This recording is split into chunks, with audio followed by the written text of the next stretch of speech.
안녕하세요. 사업여행자 임재욱입니다. 이 채널은요, 제가 수입하는 상품들을 좀 저렴하게 판매할 목적으로 만든 채널이고요. 사업에 대한 이야기, 여행에 대한 이야기, 어떤 일상적인 생각 공유하는 그런 채널이니까요. 혹시라도 생각이 맞지 않다 하더라도 저 사람은 저런 생각하는 주구나 정도로만 생각해 주셨으면 좋겠습니다. 오늘은 좀 기억에 남는 여행지 하나 얘기를 드리려고 해요. 제가 좀 사무실을 정리하고 이런저런 거 좀 다니면서 업무를 좀 해봐야겠다라고 생각을 해서 2022년도에 제가 미얀마를 간 적이 있었습니다. 미얀마를 갔는데 그때 양곤을 갔었어요. 그때 태국에서부터 미얀마로 이제 가는데 그때 참 그것도 쉽지가 않았어요. 코로나 시국이다 보니까 PCR 테스트 같은 걸 했었어야 되거든요. PCR 테스트 같은 거 하는데 그 규정이 하루 전날인가에 바뀐 거예요. 저는 이제 비행기표를 예매를 예를 들어서 10일에 했어요. 근데 10일이 됐는데 9일에 뭔가 공고가 나오면서 원래 뭐 PCR 테스트를 안 받아도 되는데 뭐 받아야 되는 걸로 이제 바뀐 거죠. 당일에. 그래가지고 당일에 이제 비행기 마이 항공이라고 있어요. MAI. 그거를 예약을 했다가 취소를 못해요. 이제 출발이 얼마 안 남았으니까 취소를 못하고 그날 이제 공항에서 PCR 테스트를 한 번 더 받고 그 다음에 이제 새롭게 예매를 해서 갔던 이제 기억이 있는데 미얀마 양곤이 지금은 수도가 아니에요. 당시에는 이제 그냥 가장 큰 데였죠. 양곤을 예매를 했고 지금은 수도가 네피도라는 데로 바뀌었어요. 얼마 전인가에 이렇게 바뀌었는데 2022년도에도 이미 군부 쿠데타가 일어난 이유였습니다. 아웅산 수치라고 하는 그 민주화 그분이 뭐 여러 어떤 논란이 있지만 그분이 이제 물러나고 군부에서 완전히 이제 정치 권력을 잡고 우리 뉴스에는 어떤 게 나왔었냐면 심장은 이성이 아니라 뭐 혁명에 있다라고 하니까 그렇게 얘기했던 제야 인사 시인이 심장이 빼낸 채로 시체로 발견되고 막 이렇게 그런 어떤 내용들이 보도가 될 정도로 좀 빡셌었어요. 근데 좀 뭔가 저는 하나의 변화가 필요하다는 생각이 들었고 그래도 한번 가보자. 좀 긴장되지만 이런 생각이 들어서 그때 태국을 경유해가지고 미얀마 양곤에 갔었죠. 생각했던 것보다 좀 좋았어요. 처음에 특히 이제 뭐 쉐라곤 파고다 이런 것들도 보면은 황금빛 사원으로 돼 있는 뭐 이런 거거든요. 그리고 그 사람들 자체가 그 순수함이 이루 말할 수가 없습니다. 왜냐면 다른 나라들 뭐 태국이라든지 베트남 이런 나라들에 비해서도 해외로 가는 사람들의 비중이 좀 적을 거예요. 미얀마 사람들이 경제적으로도 좀 더 낙후돼 있고 좀 폐쇄적이기 때문에 외국인에 대해서 되게 좀 신기해했고 되게 양곤만 하더라도 좋아했습니다. 그나마 이제 양곤이 다른 나라 사람들이 많이 와주는 오는 그런 곳임에도 불구하고 그랬었는데 제가 거길 이제 미얀마를 가기 몇 개월 전쯤에 두바이를 갔었어요. 두바이 중동 이런 데 가니까 여행 프로그램을 예매해서 이제 가는데 자꾸 저를 막 돈으로 보는 거예요. 그냥 계속 뭐 이거 물건을 강매하고 이거 그냥 해준다 그래 놓고서 또 사라 그러고 이랬던 경험 때문에 해외 사람들에 대해서 되게 지금 안 좋은 어떤 그런 감정이 있다가 그 쉐라곤 파고다를 갔는데 누가 안내를 해주겠다는 거예요. 안내를. 근데 괜찮다. 너 이제 안내한 다음에 또 뭐 돈 받을 거 아니냐 뭐 이런 얘기를 그냥 뭐 했었죠. 뭐 농담조로. 근데 그러다가 나중에 그 사람이 그냥 진짜 안내를 한 두세 시간 정도 다 해줬는데도 불구하고 돈도 안 받고 가겠다 이렇게 하는 거예요. 뭐 설마 그랬는데 진짜 이제 그렇게 하려고 그래가지고 내가 고마워서 이제 가이드 팁도 주고 막 이렇게 했었던 기억이 있는데 그러면서 이제 미얀마 사람들은 다른 나라 사람들하고 좀 다르네 라는 생각이 좀 들었어요. 그때 조금씩 이제 들다가 미얀마 양곤에서 그때 김재익 경제 고문 계시고 그렇게 막 사고 났었던 데 있잖아요. 1980년대 우리나라 경제사절단 이제 가고 했을 때 거기 가서 묘소에 한번 구경하고 뭐 이런 것들 구경이라기보다는 한번 방문하고 이런 것처럼 한번 한 다음에 바간이라고 또 유명하더라고요. 바간. 그게 예전에는 열기구 같은 것도 좀 타고 그 탑 같은 것들도 되게 이제 여러 개 있고 해가지고 멋있게 좀 생긴 사진들이 많아가지고 저도 흥미가 있었는데 이전에는 이제 경비행기 같은 게 많이 떴다가 코로나 때문에 바간을 가려고 하면은 버스를 타고 갈 수밖에 없는 상황이었어요. 그래서 예정된 시간이 13시간이었는데 13시간 근데 13시간 알겠어 하고 딱 탔죠. 타는데 진짜 길긴 하더라고요. 막 3시간마다 한 번씩 화장실 세워주고 뭐 하는데 중간에 염소도 있죠, 뭐 소도 있죠, 막 이렇게 해서 중간에 계속 멈추고 또 검문도 있고 하니까 13시간 걸릴 게 17시간 정도 가가지고 그게 도착을 했어요. 바간에. 바간에 이렇게 도착을 했는데 뭐 아무것도 없는 거예요. 진짜로. 그냥 허허벌판에 파고다 같은 것들 좀 있고 마을이라고 이렇게 있는데 그 일단 처음에 이제 늦게 도착해가지고 거기서 잤죠. 그러니까 이제 제가 다음날에 그냥 식당을 갔어요. 근처에 있는 식당을. 근데 거기 있는 어떤 그 식당 주인이 와가지고 저한테 이제 어떻게 왔냐, 코로나인데. 나 그냥 여기 이렇게 하다 왔다 라고 하니까 자기가 이제 원래 코로나 시국 전에는 이걸 했대요. 가이드를 했는데 지금은 손님이 없어가지고 아무도 이제 가이드를 못하고 지금 식당을 이제 하고 있다, 이런 얘기를 하는 거예요. 그래가지고 그러냐 뭐 얘기하다가, 내가 안내를 해줄 테니까 너 같이 다니지 않겠냐. 그럼 돈을 얼마 주면 되냐 그러니까, 너 주고 싶은 만큼 주래요.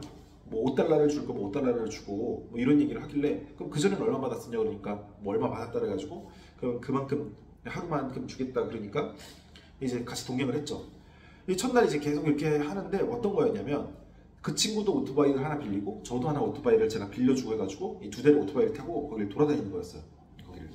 근데 이제 계속 파고다예요, 파고다. 그러니까 탑 같은 거 있는 거예요. 미얀마의 어떤 탑 같은 거 계속 보러 다니고 계속 이제 뭐 기도하고 이런 건데, 이제 얘기하다 보니까 그 친구가 사실은 눈이 너무 안 좋아가지고 이제 안 보인대요. 그래서 이제 이거를 뭐 수술을 해야 되는데 돈이 없어가지고 안 된다라고 하길래, 돈이 얼마가 필요하냐? 그러니까 300달러가 필요하대. 300달러. 근데 300달러라고 하면은 우리나라 같은 경우에는 그냥 300달러 뭐 하지 뭐, 돈이 없더라도 그냥 뭐 카드로 긁어서 하지만, 미얀마에서 300달러면 한 달 월급 이상이거든요. 그때 또 코로나가 심할 때는.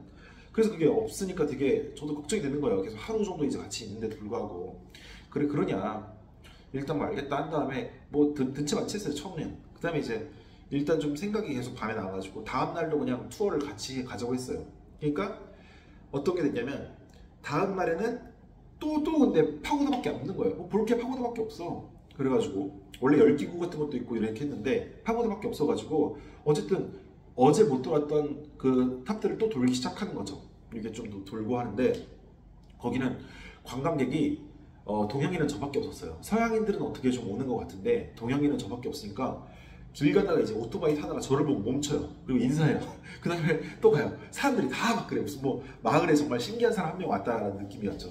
이제 뭐 그렇게 이제 보면서 사람들이 막 인사하는 거 이런 것도 뭐 그냥 그런 이제 하면서 지내고 있다가, 뭐 결국엔 그런 투어를 3일차 정도, 4일차인가 3번인가 4번 정도 했어요. 그 다음에 이제 제가 딱 밤에 고민을 해보니까 이런 거죠. 지금 내가 이 사람한테 이 300달러를, 그러니까 여행 가이드비 제외하고 안 주면은 후회하지 않을까, 뭐 이런 생각이 좀 드는 거예요. 나도 그 300달러 크죠. 그거 얼마나 300달러가 커요. 그거 많이 할 수 있잖아요. 이것저것 저 베트남 다니고 이러는데 300달러면 여기서 할 수 있는 게 많은데, 크죠. 근데 그렇지만 머릿속에 생각이 드는 거죠. 내가 이 사람한테 지금 안 주면은 후회할 것 같은데 라는 생각이 들어가지고, 그때 그냥 그 돈을 줬어요. 그냥 주고 그냥 가이드비도 따라주고. 그렇게 해서 나중에 몇 개월 뒤에 저 덕분에 뭐 이거를 잘했다라는 메일이 오고, 뭐 이렇게 훈훈하게 의견이 지났었고, 그 다음에 그 바간에서부터 양곤으로 다시 와야 되잖아요. 집으로 가려면. 오는데도 17시간 걸려서 오는 거예요. 근데 그때 제 옆쪽에 대학생들이 탔었어요. 대학생들이 탔는데 원래 검문이 계속 있었거든요. 검문이. 그때 이제 군부가 지금도 이제 정치를 하고 있지만, 그때도 군부가 정치를 하고 있을 때여가지고 기자들을 되게 싫어했다고 하더라고요. 기자들에 대해서 혹시 저 사람이 뭐 카메라로 이상한 게 찍은 게 있는지 없는지 뭐 이런 것들 봐야 되기 때문에 막 검문하려고 하는데, 설명을 대신해 주는 거예요. 저는 몰랐던 사람인데 저한테 그냥 영어로 물어본 다음에, 이 사람은 한국에서 온 사람이고 미얀마에 관심이 있어가지고 온 거고 뭐 정치적인 거 없다, 이런 걸 막 설명을 고맙게 해줬어요. 그 다음에 또 어떤 게 있었냐면, 17시간 걸려가지고 어쨌든 오전에 도착을 했어요. 그 쪽에, 그 터미널에. 그 다음에 저는 이제 택시를 불러가지고 가야겠다, 공항 쪽으로 생각을 했는데, 그 여학생이 그러는 거예요. 아니다, 어디까지 가느냐. 저 이제 공항까지 이제 가야지 라고 하니까, 그 여학생하고 대학생들이 약간 농활 같은 데 갔다 온 느낌이었거든요. 10몇 명의 어떤 사람들이 있었는데, 와가지고 그 버스 같은 거를 하나, 군용 트럭 같은 걸 타고, 부모님이 모시고 온 그 트럭을 타고 이제 다시 어제 자기네들 지역으로 가야 되는데, 그 부모님도 오시고 그 여학생하고 이제 사람들이 이렇게 딱 있는 데서, 아빠, 이 어떤 사람이 한국 사람인데 공항에 가야 된다 그러니까 데려다 주고 갑시다, 이런 거예요. 데려다 주고 갑시다. 근데 그런 얘기를 이제 하는데, 우리나라로서는 저도 웬만하게 뭐 외국인들 도와주고 한다 하더라도 내 갈 길이 있는데 뭐 1시간씩 돌아가가지고 다른 사람 데려다 주고 가는 거에 대해서 저는 좀 쉽지 않았을 것 같거든요. 그때 당시에. 근데 그런 얘기를 하는 거예요. 그래서 나 괜찮다, 난 택시 타고 가면 된다 라고 하니까, 아니다, 이거는 내가 성이다 이런 얘기를 하면서 뭐 어쨌든 타게 됐어요. 왜냐면 당시 택시 잡기도 쉽지 않았거든요. 타서 이제 공항에 가서 진짜 이제 공항료에 나오는 거 한 우리나라 돈으로 타면 5만 원 정도 내주려고 건네는데 아니다. 너가 이렇게 자꾸 주려고 그러면은 내 어떤 성의가 훼손이 된다고 절대 안 받더라고요. 그래가지고 결국엔 돈도 전달해주지 못하고 그냥 인사하고 그냥 사진만 좀 찍고 그 다음에 이제 돌아가게 되고 했던 기억이 있는데 그때 그 기억이 지금 많이 남아요. 그래서 사람들 이제 대할 때나 외국인들에 대해서 좀 생각을 할 때나 아 내가 이제 도움을 받았던 게 있으니까 좀 베풀면서 해야겠다라고 생각을 해서 뭐 실제로 뭐 도움 준 적들도 많고 뭐 이렇게 한데 지금 지나고 보니까 뭐 경치가 좋고 뭐 이런 것들도 좋지만 그때처럼 어떤 사람에 대해서 느꼈던 어떤 감동 정말 이해관계가 이렇게 있어가지고 한 게 아니라 나를 어떤 하나의 돈벌이 수단이라든지 고객이라든지 이렇게 본 게 아니라 한 명의 그냥 사람으로서 인격적으로 너무 좀 대해줬던 그 기억 때문에라도 미얀마는 또 한번 가고 싶은 곳이기는 해요. 그런 기억을 주는 곳들이 거의 없거든요. 좀 옛날에 어떤 더 시골 쪽 이런 데가 아니고서는 그런 느낌을 다시 갖는 게 너무 좀 어려울 거라 생각을 하고 아직까지도 어디가 좋았었냐고 하면은 그런 측면에서는 미얀마 너무 좀 기억에 남아요.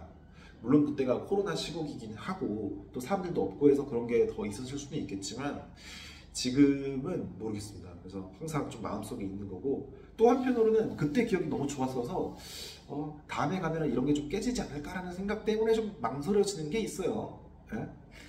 그 있잖아요. 피천득의 인연 보면은 아사코랑 나는 3번 만났는데 3번은 아니 만났어야 좋았을 것 같다라는 얘기 하잖아요. 그것처럼 이게 내가 이제 또 미얀마는 그때 그 기억에 있던 게 좋은 거지 다시 가서 그런 사람들의 그런 것들을 기대하고 갔다가 그거에 못 미치는 것들을 겪게 됐을 때 예전에 어떤 좋았던 감정마저 훼손되는 게 아닐까라는 생각은 들어가지고 뭐 생각은 있긴 한데 그렇습니다. 물론 뭐 당시에 좀 인터넷도 좀 끊기고 불편한 것들은 있었어요. 하지만 그런 것들은 지날수록 기억에 좀 희석되고 사람들이 좀 잘해줬던 그런 기억이 좀 남는 거죠. 그래서 미얀마 여행 다녀왔었던 얘기 잠깐 이제 한다고 10분 넘게 지났는데 잘 들어주셔서 감사합니다.